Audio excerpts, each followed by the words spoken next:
ദൈവ തിരുനാമത്തിന് മഹത്വമുണ്ടായിരിക്കട്ടെ. ഏവർക്കും ഹെർമിറ്റ്സ് ടോക്സിന്റെ 733 ഭാഗത്തിലേക്ക് സ്വാഗതം. ഇന്ന് ജനന പെരുന്നാളിന് മുമ്പുള്ള ഞായറാഴ്ചയാണ്. ഇന്നത്തെ വിശുദ്ധ ഏവൻഗേലിയോൻ ഭാഗം വിശുദ്ധ മത്തായി എഴുതിയ സുവിശേഷം 1-ാം അധ്യായം 1 മുതൽ 17 വരെയുള്ളതായ തിരുവചന ഭാഗങ്ങളാണ്. വായിക്കാനൊക്കെ വളരെ പ്രയാസമുള്ള ഒരു വേദഭാഗം. വാക്കുകൾ, ഓരോ പേരുകളൊക്കെയും കടുകട്ടിയായിട്ട് ചെറുപ്പം മുതലേ നമുക്ക് തോന്നിയിട്ടുള്ള ഒരു ഭാഗം. യേശുതമ്പുരാന്റെ വംശാവലിയാണ് നാം ഇവിടെ വായിക്കുക. പഴയ നിയമത്തിലെ വാഗ്ദത്ത മശിഹ യേശുതമ്പുരാൻ ആണെന്ന് വെളിപ്പെടുത്തുവാനും യേശുതമ്പുരാൻ പ്രവാചകനും പുരോഹിതനും രാജാവും ആണ് എന്നും, പഴയ നിയമം അനുസരിച്ച് മശിഹ യഹൂദ ജനത്തിന്റെ പിതാവായ അബ്രഹാമിന്റെയും ശ്രേഷ്ഠരാജാവായ ദാവീദിന്റെയും സന്തതിയാണ് എന്ന് സ്ഥാപിക്കുവാനുമാണ് വംശാവലി ഇത്തരത്തിൽ കൃത്യമായി രേഖപ്പെടുത്തിയിരിക്കുന്നത്. വംശാവലികളിലും കുടുംബ ചരിത്രങ്ങളിലും സാധാരണ പ്രധാന വ്യക്തികളെയാണ് പരിചയപ്പെടുത്തുന്നത്.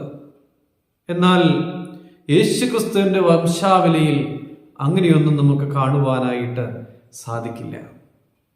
ഈ വംശാവലിയിൽ സ്ത്രീകളുണ്ട്, പാപികളുണ്ട്, പുറജാതികളുണ്ട്. താമാർ, രാഹാബ്, രൂത്ത്, ബത്ശേബ തുടങ്ങിയ സ്ത്രീകളെ കുറിച്ചൊക്കെ നമുക്കവിടെ കാണുവാനായിട്ട് സാധിക്കും. അവരെല്ലാം നമുക്ക് അറിയാം, പരിചയമുണ്ട്.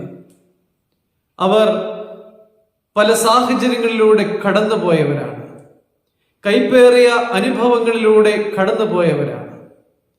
അവരുടെ ജീവിതത്തിൽ കുറവുകൾ വന്നു പോയിട്ടുണ്ട്.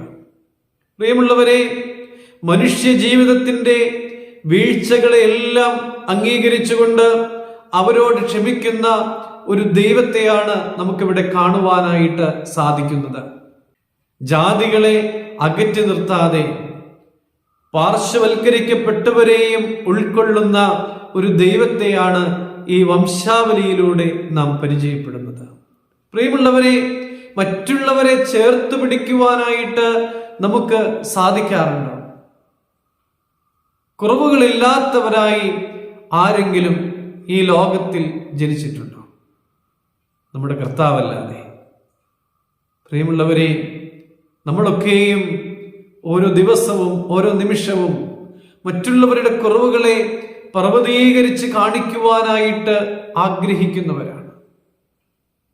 മറ്റുള്ളവരുടെ നന്മകളെ അന്വേഷിക്കുന്നതിന് പകരമായി തിന്മകളെയും അവരിൽ വന്നുപോയിട്ടുള്ള കുറവുകളെയും അന്വേഷിക്കുവാനായിട്ട് നമ്മൾ വെമ്പൽ കൊള്ളുമ്പോൾ, പ്രിയമുള്ളവരെ, ജനന പെരുന്നാളിലേക്ക് അടുക്കുന്നതായ ഈ സമയത്ത്, പരിശുദ്ധമായ നോമ്പ് നോക്കുന്നതായ ഈ സമയത്ത് നമ്മൾ നമ്മുടെ ജീവിതത്തിലേക്ക് പകർത്തേണ്ടതായ ഒരു കാര്യം ഇതാണ്: മറ്റുള്ളവരുടെ കുറവുകളെ അംഗീകരിച്ചുകൊണ്ട് അവരെ സ്നേഹിക്കുവാൻ, അവരോട് ക്ഷമിക്കുവാനായിട്ട് പഠിക്കുക എന്നുള്ളത്.